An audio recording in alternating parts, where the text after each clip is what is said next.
बिस्मिल्लाहिर्रहमानिर्रहीम। अस्सलामुअलैकुम। क्लास 6, जैसे कि हमने पिछली वीडियो में अपना सबक नंबर 1 कंप्लीट कर लिया था और तमाम बच्चों को उसके हैंड आउट्स भी मिल गए हैं, तो यकीनन आप सब ने इस काम भी कंप्लीट कर लिया होगा अपनी कॉपीज़ में। तो अब इस वीडियो में हम शुरू करेंगे सबक नंबर 2 और सबक नंबर 2 है हमारा बी अम्मा। ठीक है, सबक नंबर 2 हम स्टार्ट करेंगे।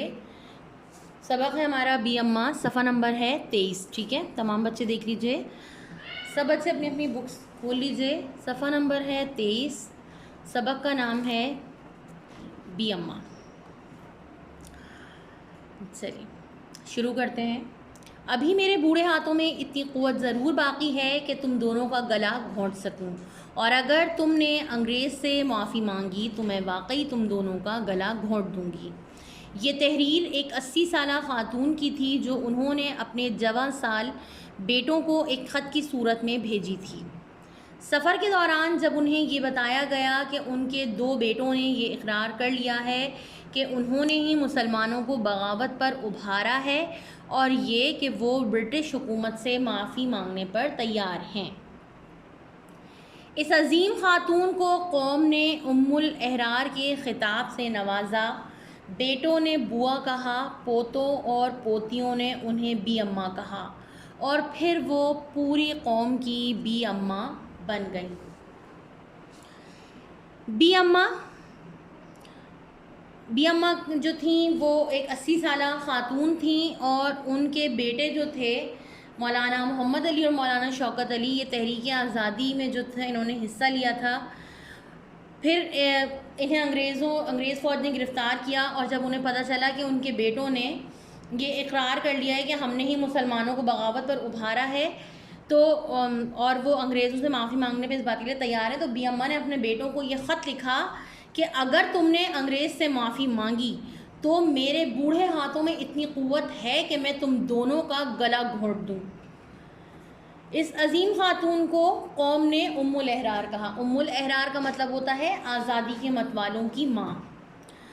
कौम ने नवाजा उम्मुल अहरार के ख़िताब से। बेटों ने बुआ कहा, यानी उनके अपने बेटे उन्हें बुआ कहते थे और पोते पोतियाँ उन्हें बी अम्मा कहते थे, और फिर वो पूरी कौम में बी अम्मा के नाम से ही मशहूर हो गई। असली नाम आबादी बानो था। 1852 में अमरोहा ज़िला मुरादाबाद में पैदा हुई। आपके दादा परदादा शाहान दहली के दरबार में वज़ारत के मनसब पर फाइज थे। 1857 की जंग आज़ादी छिड़ी तो आप 5 साल की थीं। आपके ख़ानदान के 250 मर्दों को गोलियों से उड़ा दिया गया, जबकि सैकड़ों मर्दों को दिल्ली में फांसी पर लटका दिया गया, जो बहादुर शाह जफ़र की फ़ौज के साथ मिलकर अंग्रेज़ों से लड़ने में मसरूफ़ थे। बी अम्मा का असल नाम जो था वो आबादी बानो था। 1852 में अमरोहा ज़िला मुरादाबाद में पैदा हुई, और आपके दादा परदादा, आपके वालिद, ये सब जो थे वो शाहान दहली के दरबार में, मतलब दहली का जो दरबार था उसमें वज़ारत के मनसब पर फाइज थे, यानी वज़ारत के ओहदे पर फाइज थे। जब 1857 की पहले जंग आज़ादी छिड़ी तो आप 5 साल की थीं, और आपके ख़ानदान के लोगों ने भी उस जंग में हिस्सा लिया था। आपके ख़ानदान के 250 मर्दों को गोलियों से उड़ा दिया गया था, यानी गोलियों से मार दिया गया था, और जबकि बहुत से लोगों को, यानी बहुत सारे उनके ख़ानदान के लोगों को जिन्होंने बहादुर शाह जफ़र की फ़ौज के साथ मिलकर अंग्रेज़ से जंग लड़ी थी, तो उनको उन्होंने दिल्ली में फांसी पर लटका दिया था, और फांसी के बाद उनके सरों को दिल्ली के खूनी दरवाज़े पर लटका दिया गया। आबादी बेगम के सगे मामू को भी फांसी दी गई, फांसी पर लटका दिया गया। ठीक है, सफ़ा नंबर 24 पे आ जाइए। आबादी बेगम के सगे मामू को भी फांसी पर लटकाया गया। खुशकिस्मती से आपके वालिद बच निकलने में कामयाब हो गए, और वो अहले खाना के साथ रामपुर चले गए, यानी अपनी फैमिली के साथ रामपुर चले गए। रामपुर में क़याम के दौरान आबादी बेगम की शादी नागपुर के एक गैर सियासी ख़ानदान के फ़र्द, एक मुक़्तदिर अफ़सर अब्दुल अली ख़ान से हुई। मुक़्तदिर अफ़सर जो थे अब्दुल अली ख़ान, उनसे बी अम्मा की शादी हुई। मुक़्तदिर का मतलब होता है ताकतवर, ठीक है। मुक़्तदिर का मतलब होता है ताकतवर। गैर सियासी ख़ानदान मतलब उनका ख़ानदान सियासत में नहीं था। रामपुर में जब वहाँ रिहाइश पजीर थी तो आबादी बेगम की शादी नागपुर के एक गैर सियासी ख़ानदान के एक फ़र्द एक मुक़्तदिर अफसर यानी ताकतवर अफसर अब्दुल अली ख़ान से हुई। उनसे एक बेटी और 5 बेटे पैदा हुए। बदकिस्मती से रामपुर में चेचक की वबा फैल गई। चेचक एक बीमारी होती है। चेचक की वबा फैल गई तो आपके शौहर भी इसकी लपेट में आए और अगस्त 1880 में चल बसे। यूँ आप सिर्फ 28 बरस की उम्र में बेवा हो गई। आपने दूसरी शादी न की और अपने आप को बच्चों की तालीम व तरबियत के लिए वक्फ़ कर दिया। आपके बेटों में सबसे छोटा मोहम्मद अली सिर्फ 2 साल का था।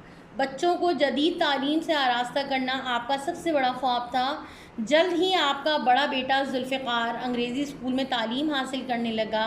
अब भी अम्मा ने अपने दूसरे बेटे शौकत अली को इसी अंग्रेज़ी स्कूल में दाखिल कराना चाहा तो आपके देवर और माली सरपरस्त ने यह कहकर इनकार कर दिया कि हमारे ख़ानदान में एक मुल्हिद ही काफ़ी है। 1980 में चेचक की वबा की लपेट में आकर जब बी अम्मा के शौहर का इंतकाल हो गया तो बी अम्मा उस वक्त सिर्फ 28 साल की थीं जब वो बेवा हुई। लेकिन बी अम्मा ने दूसरी शादी नहीं की बल्कि उन्होंने अपनी पूरी ज़िंदगी अपने बच्चों की तालीम व तरबियत के लिए वक्फ़ कर दी। जब आपके शौहर का इंतकाल हुआ उस वक्त आपका सबसे छोटा जो बेटा था वो सिर्फ 2 साल का था, मोहम्मद अली। आपका जो ख्वाब था वो आपका ख्वाब ये था कि आप अपने बच्चों को जदीद तालीम से आरास्ता करना चाहती थीं और जल्द ही आपका जो बड़ा बेटा था वो अंग्रेज़ी स्कूल जाने लगा। अब भी अम्मा ने चाहा कि वो अपने दूसरे बेटे शौकत अली को भी अंग्रेज़ी स्कूल में दाखिल करवा दें तो आपके देवर और माली सरपरस्त ने इनकार कर दिया।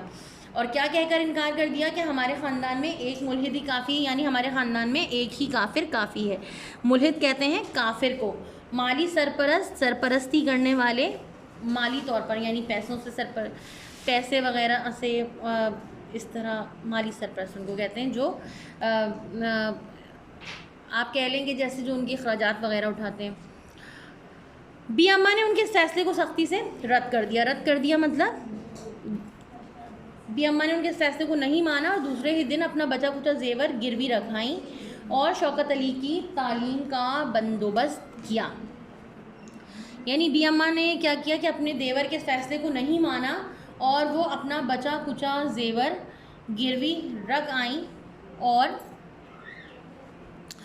शौकत अली की तालीम का बंदोबस्त कर लिया। तो बच्चों आज के लिए इतना ही। अब हम पढ़ेंगे अगली वीडियो में, इस सबक को मुकम्मल करेंगे। तो आज के लिए इतना ही। अब मैं आपसे मिलूँगी अगली वीडियो में। जब तक के लिए अल्लाह हाफ़िज़।